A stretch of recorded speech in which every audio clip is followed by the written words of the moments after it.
పార్లమెంట్లో కేంద్ర ప్రభుత్వానికి చుక్కెదురైంది. మహిళా రిజర్వేషన్ మరోసారి వీగిపోయింది. మూడింట రెండొంతుల మెజార్టీ సాధించడంలో మోదీ ప్రభుత్వం విఫలమైంది. బిల్లును గట్టెక్కించడానికి కేంద్రం ఎన్ని ప్రయత్నాలు చేసినా విపక్షాల మాటే నెగ్గింది. దీంతో సవరణతో పాటు మిగతా రెండు బిల్లులను కూడా కేంద్రం ఉపసంహరించుకుంది. మోదీ సర్కార్కు పార్లమెంట్లో గట్టి ఎదురుదెబ్బ తగిలింది. చట్టసభల్లో మహిళలకు 33% రిజర్వేషన్లను 2029 నుంచే అమలు చేయడానికి లోక్సభ స్థానాల సంఖ్యను 816కు పెంచేందుకు కేంద్రం ప్రతిష్టాత్మకంగా తీసుకొచ్చిన రాజ్యాంగ 131వ సవరణ బిల్లు లోక్సభలో వీగిపోయింది. ముందు నుంచి ఊహించినట్టుగానే బిల్లు ఆమోదానికి అవసరమైన మూడింట రెండొంతుల మెజారిటీని అధికార పక్షం సాధించలేకపోయింది. శుక్రవారం సాయంత్రం జరిగిన కీలక ఓటింగ్లో మొత్తం 540 మంది సభ్యుల్లో 528 మంది పాల్గొన్నారు.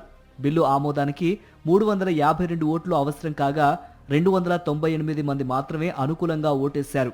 230 మంది విపక్ష సభ్యులు బిల్లుకు వ్యతిరేకంగా ఓటేయడంతో రాజ్యాంగ సవరణ బిల్లు వీగిపోయినట్లు స్పీకర్ ఓం బిర్లా ప్రకటించారు. అనంతరం బిల్లును ఉపసంహరించుకుంటున్నట్లు పార్లమెంటరీ వ్యవహారాల మంత్రి కిరణ్ రిజిజు వెల్లడించారు. అంతేకాకుండా ఈ బిల్లుతో ముడిపడి ఉన్న డీలిమిటేషన్, కేంద్రపాలిత ప్రాంతాల సవరణ బిల్లులను కూడా ప్రభుత్వం వెనక్కి తీసుకుంది. ఈ పరిణామంతో మోదీ ప్రభుత్వ హయాంలో పార్లమెంటులో ఒక బిల్లు వీగిపోవటం ఇదే తొలిసారి కావటం విశేషం. అయితే మహిళా రిజర్వేషన్ల అమలుకు తమ ప్రభుత్వం కట్టుబడి ఉంటుందని రిజిజు స్పష్టం చేశారు. మహిళా రిజర్వేషన్ల సత్వర అమలుకు వీలుగా నారీ శక్తి వందన్ అధినియం చట్టానికి మోదీ సర్కార్ కీలక సవరణలు చేపట్టింది. ఇందుకోసం రూపొందించిన 3 బిల్లుల ఆమోదానికి పార్లమెంటును ప్రత్యేకంగా సమావేశపరిచింది. 131వ రాజ్యాంగ సవరణ, డీలిమిటేషన్, కేంద్రపాలిత ప్రాంతాల చట్ట సవరణ బిల్లుల్ని లోక్సభలో ప్రవేశపెట్టారు. 18 గంటల సుదీర్ఘ చర్చ అనంతరం ఓటింగ్ జరిగింది. అయితే అవసరమైన మెజారిటీ రాకపోవడంతో బిల్లు ఫైనల్గా వీగిపోయింది. ఇక ఈ పరిణామంపై రాజకీయ వేడి మరింత పెరిగింది.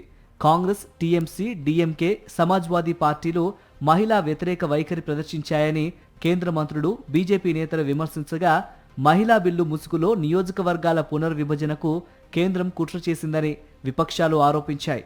ఇదే సమయంలో కేంద్ర హోంమంత్రి అమిత్ షా తీవ్ర వ్యాఖ్యలు చేస్తూ 2029 ఎన్నికల్లో ప్రజలు ప్రతిపక్షాలకు బుద్ధి చెబుతారని వ్యాఖ్యానించారు.